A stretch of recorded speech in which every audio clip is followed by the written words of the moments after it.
Become English champion YouTube channel पर आप सबका एक बार फिर से स्वागत है। आज हम रीड करेंगे द हिंदू न्यूज़पेपर और इसके थ्रू इम्प्रूव करेंगे इंग्लिश रीडिंग स्किल को, वोकैबुलरी को और ग्रामर को। ये हमारा 13 मार्च 2026 का न्यूज़पेपर है द हिंदू। तो बिना टाइम वेस्ट किए शुरू करते हैं न्यूज़ को रीड करना। और जो लोग पहली बार यहाँ पर आए हैं आप लोग सब्सक्राइब जरूर करना और कमेंट करके जरूर बताया करें कि वीडियो आपको कैसी लगी। तो शुरू करते हैं आज की न्यूज़ हेडलाइन के साथ। यहाँ पे लिखा है क्रूड सप्लाई सिक्योर। क्रूड की जो सप्लाई है, क्रूड मतलब क्रूड ऑयल की बात हो रही है यहाँ पे, और सप्लाई मतलब आपूर्ति। तो ये सिक्योर है, सुरक्षित है। नो शॉर्टेज ऑफ फ्यूल, तो फ्यूल का कोई अभाव नहीं, कोई कमी नहीं। मिनिस्टर, तो मिनिस्टर ने कहा। सिंपल है, इसमें कुछ खास नहीं है, आपको बस एक वर्ड ये याद करना है, सिक्योर, सुरक्षित। दूसरा है शॉर्टेज, कमी या अभाव। शॉर्टेज के लिए एक और वर्ड भी आता है पॉजिटिव, जैसे पॉजिटिव ऑफ टाइम, समय का अभाव, वो इसका सिनोनिम है। ठीक है, तो अब हम देखते हैं हमारी सब heading. Amid West Asia crisis. West Asia संकट के बीच फॉरमोस्ट प्रायोरिटी, सर्वप्रथम प्राथमिकता, इज टू प्रोवाइड, वो उपलब्ध कराना है, कुकिंग गैस। किसको? टू हाउस होल्ड्स को। ये हमारा लेसन है is to, am to, are to, was to, were to और वर्ब की फर्स्ट फॉर्म। और फॉरमोस्ट का मतलब होता है सर्वप्रथम, सबसे पहला, और प्रायोरिटी मतलब प्राथमिकता। तो सर्वप्रथम प्राथमिकता इज टू प्रोवाइड, वो उपलब्ध कराना है, कुकिंग गैस हाउस होल्ड्स को। और क्राइसिस मतलब संकट, एमिडिस के बीच, तो वेस्ट एशिया संकट के बीच। आगे लिखा है सेज पेट्रोलियम मिनिस्टर पुरी। कहना है पेट्रोलियम मिनिस्टर पुरी का, या फिर इन्होंने कहा इन लोकसभा में। आगे देखो सेमीकोलन डाला हुआ है, तो आगे न्यूज का second part. 20% of average monthly commercial requirement. जो रिक्वायरमेंट है यानी कि जरूरत है, कौन सी जरूरत? एवरेज मंथली कमर्शियल जरूरत। और कितनी कह रहे? 20% की। तो ये 20% विल बी एलोकेटेड, तो ये आवंटित की जाएगी, मतलब ये उपलब्ध कराई जाएगी बाय ऑयल फर्म्स, ऑयल कंपनियों के द्वारा। सिंपल। अब यहाँ पे करो वर्ड मीनिंग याद। क्राइसिस संकट, एमिड इस के बीच, फॉरमोस्ट सर्वप्रथम, प्रायोरिटी प्राथमिकता। नेक्स्ट याद कर लेंगे एलोकेट करना, आवंटित करना। जैसे मान लो मेरे पास 100 रुपए हैं, मैं बोलता हूँ कि 20 रुपए मैं इसमें से बच्चों को दूंगा, 20 रुपए बूढ़ों को, 20 रुपए किसी को दान दे दूंगा, 20 रुपए मैं पढ़ाई में लगा दूंगा, 20 रुपए मैं बिजनेस में लगा दूंगा। अभी मैं क्या कर रहा हूँ? 100 रुपए को बांट रहा हूँ, आवंटित कर रहा हूँ। ठीक है, एलोकेट करना। और ये हमारा टू बी प्लस वर्ब की थर्ड फॉर्म आपको नजर आ रहा है। और ये हेडलाइन और सब हेडिंग में जब भी आपको टू बी थर्ड फॉर्म दिखता है, तो कहीं ना कहीं वो फ्यूचर का सेंस देता है और पैसिव का सेंस निकलता है। अगर इसको एग्जैक्ट टेंस में लिखना होता तो मैं यहाँ पे लिखता विल बी एलोकेटेड, कि इतना 20% जो भी रिक्वायरमेंट है, तो विल बी एलोकेटेड, वो आवंटित किया जाएगा। इसके बाद अब हम रीड करते हैं हमारी मेन न्यूज। और जो भी स्टूडेंट इंग्लिश सीखना चाहता है बेसिक टू एडवांस लेवल तक, बिल्कुल स्टेप बाय स्टेप, तो आप लोग मेरा कोर्स ज्वाइन कर सकते हैं। ऐप का नाम है बिकम इंग्लिश चैंपियन। डिटेल आपके सामने लिखी हुई है। कंप्लीट कोर्स होगा, 5000 के आसपास वर्ड मीनिंग होंगे, 500 वीडियोस होंगी स्टेप बाय स्टेप, जिसमें आप सब कुछ सीखेंगे, इंग्लिश के जितने भी रूल्स हैं। ठीक है, तो देख लेना। अब हम आगे रीड करते हैं हमारी मेन न्यूज। सबसे पहले इमेज के नीचे क्या लिखा है? कस्टमर्स वेट, कस्टमर्स इंतजार कर रहे हैं at a fuel station, fuel station पर चेन्नई में थर्सडे को। एज, क्योंकि या जब, rumours of fuel shortage triggered, जो ये अफवाहें हैं फ्यूल शॉर्टेज की, ईंधन में कमी की जो अफवाहें हैं, तो इन्होंने ट्रिगर कर दिया, पैदा कर दिया मैसिव, बड़े पैमाने पर या फिर व्यापक पैनिक बाइंग को। पैनिक मतलब घबराहट, और बाइंग इकट्ठा लिखा हुआ है। पैनिक बाइंग इसका मतलब है जब आप घबराहट में कुछ खरीदने लग जाते हैं तो उसको बोलते हैं पैनिक बाइंग। और ये कैसी बाइंग है? मैसिव है, तो ये आ गया एडजेक्टिव। तो पूरा मतलब है कि कस्टमर्स इंतजार कर रहे हैं फ्यूल स्टेशन पे चेन्नई में थर्सडे को, जब या क्योंकि अफवाहें जो है फ्यूल शॉर्टेज की, उन्होंने पैदा कर दिया एक बड़े पैमाने पर घबराहट में खरीदारी को। अब आप याद कर सकते हो वर्ड ट्रिगर करना, पैदा करना, कारण बनना। पैनिक बाइंग हड़बड़ी में, घबराहट में खरीदारी करना। नेक्स्ट आप याद कर सकते हो मैसिव, बड़े पैमाने पर या व्यापक।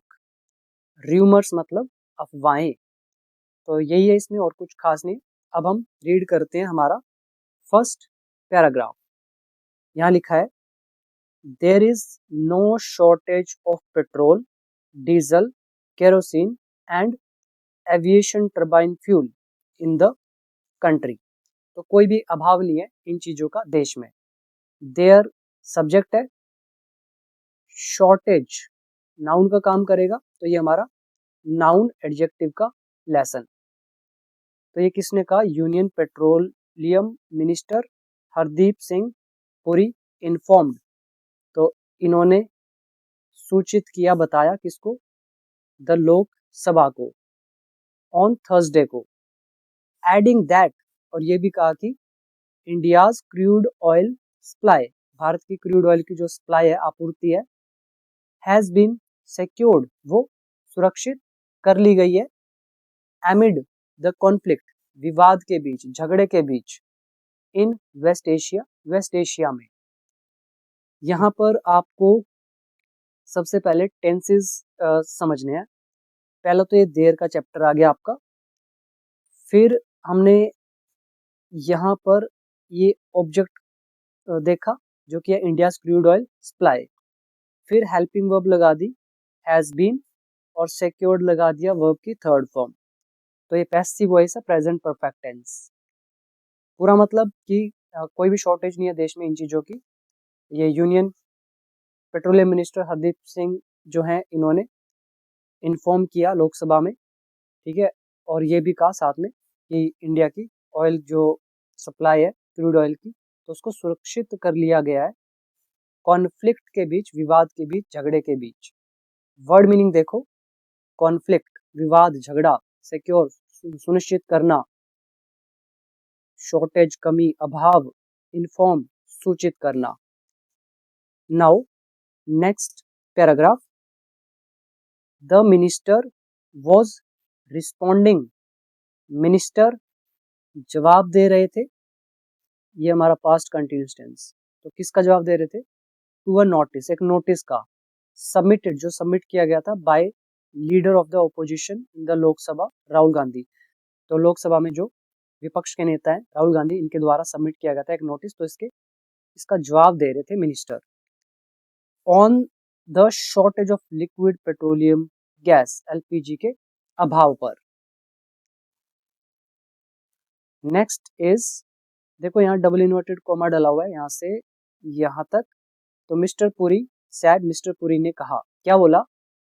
This is not the moment, ये समय नहीं है, फॉर र्यूमर मॉन्गरिंग, अफवाह फैलाने का। इसमें अच्छा वर्ड याद हमारे सामने आया है, र्यूमर मॉन्गरिंग। इसको मैं आपको दिखाता हुआ भी चलता हूँ, देखो ध्यान से। ये हमारा द हिंदू न्यूज़पेपर वोकैबुलरी वाली पीडीएफ है। पुराना वर्ड है हमारा 267। हमने सीखा था फियर मॉन्गरिंग, मतलब भय फैलाना। अब फियर की जगह यहाँ पर क्या आ गया? र्यूमर। तो र्यूमर मॉन्गरिंग क्या हो गया? अफवाह फैलाना। तो ये आपके सामने पुराना वर्ड है, ठीक है। तो देख लेना एग्जाम्पल्स। फियर की जगह आज की न्यूज में क्या आया हुआ है? Rumour mongering. तो ये मैं हाईलाइट कर देता हूँ, इसको आप याद कर लेना। So this is not the moment for rumour mongering, ये अफवाह फैलाने का समय नहीं है। और या फेक नैरेटिव्स, या जो झूठी कहानी है, तो इसको फैलाने का समय नहीं है। India is navigating the most severe global energy disruption. Bharat जो है वो नेविगेट कर रहा है। यहाँ पे नेविगेट का मतलब है एक तरह से सामना कर रहा है, फेस कर रहा है। किस चीज का फेस कर रहा है? मोस्ट सीवियर, सबसे जो बुरा ग्लोबल एनर्जी डिसरप्शन, बाधा जो है सबसे बुरी, ग्लोबल मतलब वैश्विक ऊर्जा बाधा को फेस कर रहा है इंडिया। इन रिकॉर्डेड हिस्ट्री, जो भी दर्ज किया हुआ इतिहास है, तो इसमें सिंपल, इसमें तो कुछ खास और नहीं है, बस इतना ही आपको ध्यान रखना है। आगे देखो, it is the foremost priority, ये सर्वप्रथम प्राथमिकता है ऑफ द गवर्नमेंट, सरकार की, दैट की the kitchens of over 33 crore families, जो किचन है 33 करोड़ परिवारों के, स्पेशली खास तौर पर द पुअर, जो गरीब है, एंड द अंडर प्रिविलेज्ड, और जो वंचित हैं, तो ये वाले जो किचन फैमिलीज हैं, कह रहे हैं do not face any shortage, की ने कोई भी शॉर्टेज ना हो ऑफ गैस की एंड डोमेस्टिक सप्लाई, सॉरी यहाँ पे एंड अलग सेंटेंस है उसके बाद। तो एक तो कह रहे हैं गैस की शॉर्टेज ना हो, तो दैट के बाद ये जो kitchens of over 33 crore families है, ये काम करेगा हमारा सब्जेक्ट का। फिर यहाँ पे डू नॉट लगा हुआ है, फेस आ गया वर्ब की first form present indefinite tense, तो ये फेस ना करे कोई भी शॉर्टेज ऑफ गैस, ठीक है इसकी। एंड और जो डोमेस्टिक सप्लाई है, मतलब घरेलू सप्लाई, जो घर के अंदर की सप्लाई है, इज फुली प्रोटेक्टेड, वो पूरी तरह से सुरक्षित रहे। ही सेड, उसने कहा। अब आप कर सकते हैं वर्ड मीनिंग याद।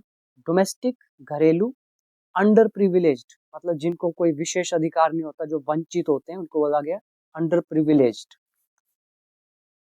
फिर याद कर लोगे प्रायोरिटी, प्राथमिकता, फॉरमोस्ट सर्वप्रथम, डिसरप्शन इज बाधा रुकावट, सीवियर मतलब बहुत बुरा, नैरेटिव्स इज कहानियां, फेक मतलब झूठी, और ग्लोबल इज वैश्विक, रिकॉर्डेड हिस्ट्री दर्ज इतिहास।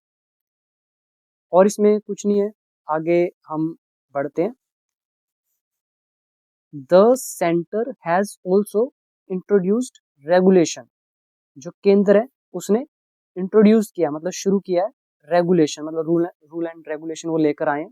और कौन से रूल एंड रेगुलेशन कह रहे हैं? ऑफ कमर्शियल एलपीजी सिलेंडर्स, तो इनके जो रेगुलेशन है वो इन्होंने इंट्रोड्यूस किया है। टू प्रिवेंट, रोकथाम करने के लिए, किस चीज की रोकथाम? होर्डिंग की।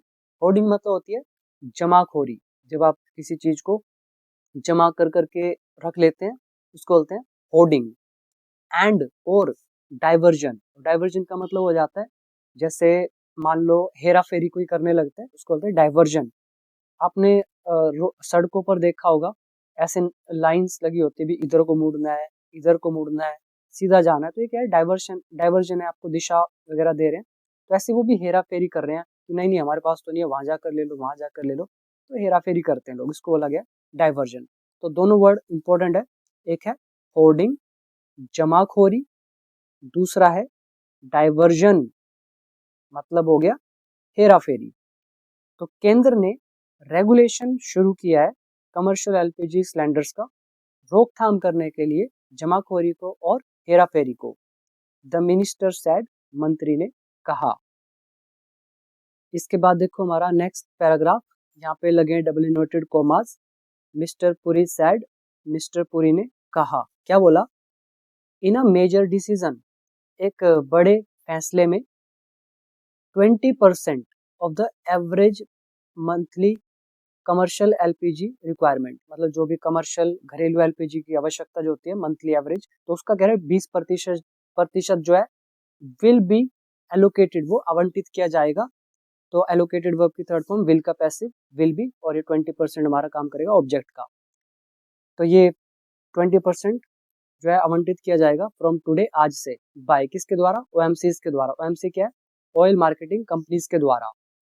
इन कोऑर्डिनेशन विद मतलब के कोऑर्डिनेशन के साथ, यहाँ पर प्रेपोजिशनल फ्रेज हमारी यूज हुई इन कोऑर्डिनेशन विद, मतलब किसी के साथ तालमेल बिठाते हुए।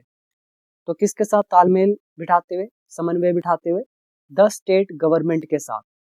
सो दैट, ताकि देयर इज नो होर्डिंग, ताकि कोई भी जमाखोरी ना हो, और या ब्लैक मार्केटिंग यानी कि काला बाजारी ना हो। इसमें आप याद करो, होर्डिंग अभी आपको बताया था, जमाखोरी, और ब्लैक मार्केटिंग इज काला बाजारी, एलोकेट इज आवंटित करना। तो ये थी हमारी आज की न्यूज़। उम्मीद करता हूँ आपको एक एक वर्ड समझ में आया होगा। बाकी आप में से कोई भी अगर इंग्लिश सीखने के लिए इंटरेस्टेड है तो आप जरूर डाउनलोड करना बिकम इंग्लिश चैंपियन ऐप। तो आज के लिए इतना ही। Thank you so much.